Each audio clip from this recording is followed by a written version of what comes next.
உங்களுடைய உறவினர்களையோ அல்லது நண்பர்களையோ சந்திக்கும் பொழுது உங்களுடைய வீட்டில் எல்லாரும் எப்படி இருக்கிறார்கள் என்று கேட்போம் அல்லவா? இதனை how is everyone at home என்று கேட்கலாம்.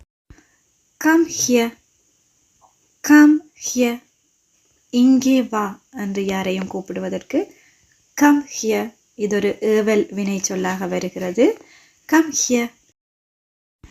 I am sorry, I am late. I am sorry, I am late.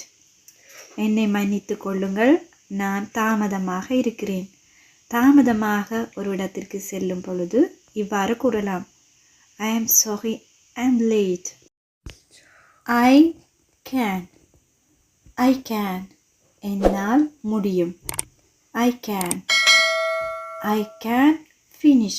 என்னால் முடிக்க